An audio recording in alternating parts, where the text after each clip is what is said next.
ఇది డ్రైనేజ్ కట్టాం, ఇదిగో కరెంటు స్తంభాలు, ఇదిగో నీళ్లు, పైప్ లైన్లు, ఇలా చూపించమనండి ఏదైనా ఉందేమో అక్కడ. అది అవలా. ఇంకొకటి అసలు జ్యూరిస్డిక్షన్ ఏంటి? నూజివీడి నుంచి చిలకలూరుపేట దాకానా? లెక్క ప్రకారం అయితే ఇట్టించి అటుకే కదా కావాల్సింది. అటు జగ్గైపేట, నందిగామ ఎక్కడ ప్లేస్ స్పాట్ స్టార్టింగ్ ఎండింగ్ ఉయ్యూరా పామర్రా, ఇది మనకి చెప్తున్నది సిఆర్డిఏ పరిధి అండి. మరి సిఆర్డిఏ పరిధి అన్నటువంటి సందర్భంలో ఇది ఇక్కడి నుంచి ఇక్కడికి జ్యూరిస్డిక్షన్ అయ్యా. నేను చెప్పిన 4 దిక్కులు, ఈ 4 దిక్కులతో కూడినటువంటి జ్యూరిస్డిక్షన్ ఇది. ఇప్పుడు మీరు చూస్తే ప్రతి ఊరి నుంచి బయటకు వచ్చేటప్పుడు ఫర్ ఎగ్జాంపుల్ మీ కాకినాడ జిల్లా ఆరంభం, కాకినాడ జిల్లా ముగింపు, నమస్కారం ఓ బోర్డు పెట్టి ఉంటారు కదా. అమరావతికి ఆహ్వానం, అమరావతికి వీడుకోలు, ఎవడన్నా ఉందా? ఎక్కడన్నా బోర్డు కనబడుతున్నాయి మీకు?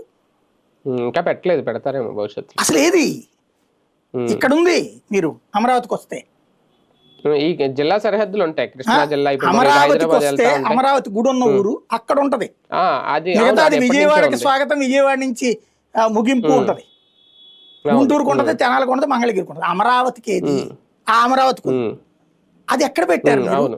ఇదేమీ లేకుండా నేను కేంద్రానికి పంపించేసాను, కాగితం వచ్చేస్తుందంటే ఎట్లా? అది ఒక ఆస్పెక్ట్, అదే ఒక అయోమయం. రెండోది చట్టపరమైన చిక్కులు అంటే కాదు, చట్టపరమైన చిక్కులు వీళ్ళు